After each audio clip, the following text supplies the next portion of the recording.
Lalu bagaimana keseharian dari korban Vicky Firlana? Sudah bergabung bersama kami Imam Saputra, paman korban.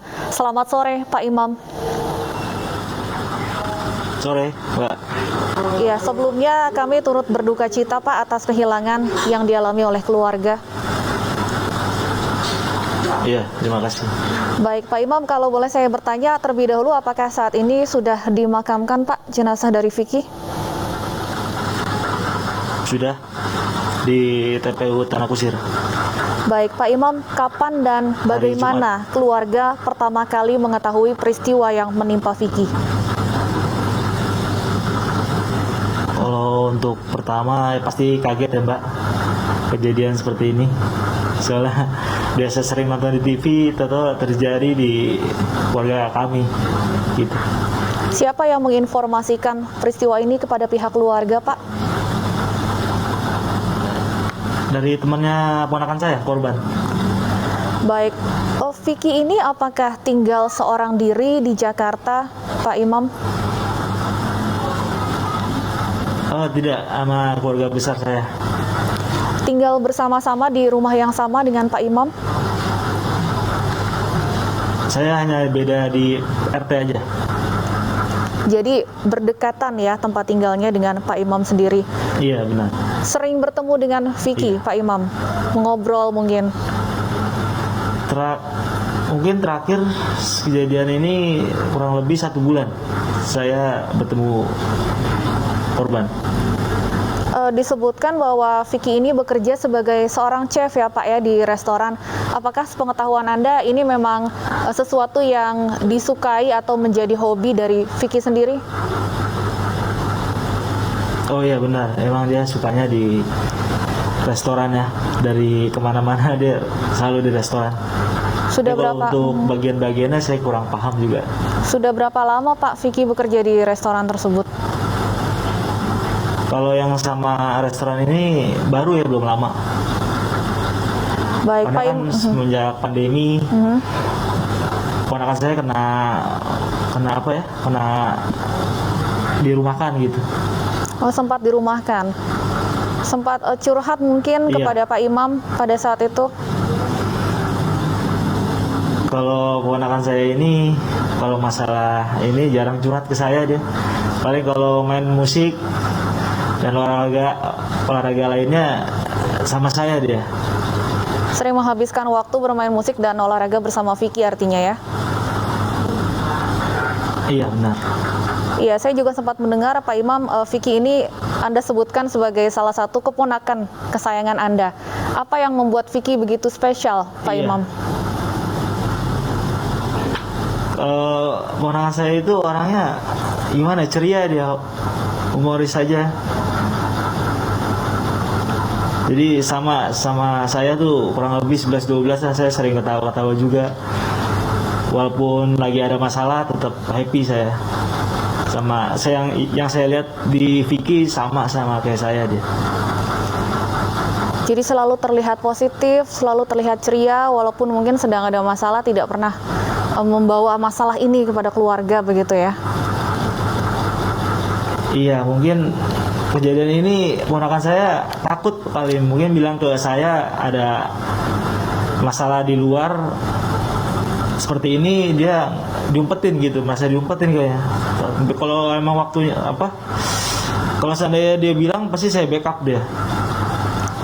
Kalau kekasih dari Vicky sendiri yang berinisial HN ini sempat dikenalkan mungkin kepada Pak Imam? Belum. Waktu itu seingat saya waktu itu pernah sekali ketemu, tapi lagi di posisi di motor dia. Tapi pernah diceritakan tidak? Pas saya arah pulang ke rumah istri saya. Tapi Vicky sempat saya cerita di motor tidak? Aja sih. Sempat cerita mungkin sedang menjalin hubungan dengan seorang wanita. Kalau ini belum Pernah. Kalau untuk tersangka utama dari kasus ini juga LM, apakah juga Anda sempat mendengar cerita tentang LM ini, Pak? Saya. Ini baru dari teman-temannya aja sih, teman-teman korban baru ceritain ke saya bahwa pelaku utama dan pelaku eksekutor yang satunya lagi ya, yang atas nama DR, itu pernah ke Taichan di wilayah saya di sini. Kebetulan tetangga juga usaha Taichan ya, mereka bertemu di situ. Jadi keluarga sendiri tidak tahu ya terkait dengan hubungan Vicky dengan HN maupun juga dengan pelaku atau dalang dari kasus ini. Iya, paling hanya teman-teman saja yang tahu.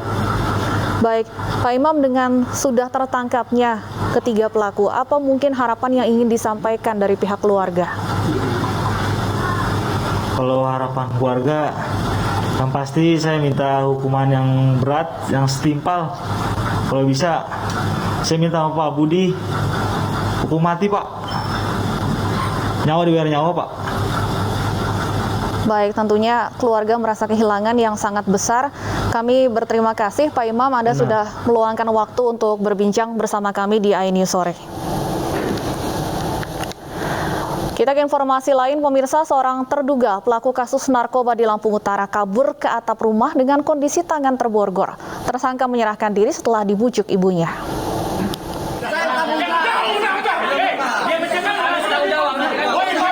Kericuhan terjadi saat seorang terduga pelaku kasus narkoba yang akan dibawa polisi tiba-tiba kabur ke atap rumah dalam kondisi tangan terborgol.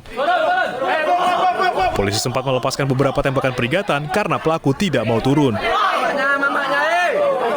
Pelaku akhirnya turun dari atap rumah setelah dibujuk ibu dan beberapa anggota keluarganya. Warga Punai Jaya, Kota Bumi Selatan, Lampung Utara ini ditangkap lantaran mengedarkan narkoba. Iya, pelaku tadi kabur, terus kemudian naik atap, terus anggota kita hadir untuk memeriksa. Alhamdulillah sekarang pelaku sudah ditangkap. Oke. Ini terkait kasus apa? Hah? Narkoba ya? Narkoba. Selain menangkap pelaku, polisi juga menyita sejumlah barang bukti termasuk sabu dari lokasi penggerebekan. Dari Lampung Utara, Lampung, Jimmy Irawan, iNews melaporkan. Seorang pembobol rumah di Palembang, Sumatera Selatan ditangkap polisi. Pelaku beraksi dengan merusak pintu rumah saat korban tidak ada di rumah. Diam, polisi. Polisi menangkap seorang pria pembobol rumah warga di Palembang, Sumatera Selatan. Ada kawan kau di sini? Pelaku sebelumnya beraksi dengan merusak pintu rumah warga di Jalan Dwi Kora yang sedang ditinggal pemiliknya. Periksa dulu. Pelaku yang beraksi dengan dua temannya kemudian menguras isi rumah dan membawanya dengan mobil. Satreskrim Polres Palembang, Opsnal Pidum berhasil mengamankan kembali satu orang pelaku yang memang ini dia DPO ya, dua orang terlebih dahulu sudah kita amankan, sudah kita proses. Jadi sudah 3 orang pelakunya dengan motif modus dianya membobol kosan kosong yang ada di daerah Trikora. Akibat pembobolan ini, korban merugi hingga 500 juta rupiah. Sementara pelaku dijerat dengan pasal 363 KUHP dengan ancaman 5 tahun penjara. Dari Palembang, Sumatera Selatan, Muhammad David, iNews melaporkan.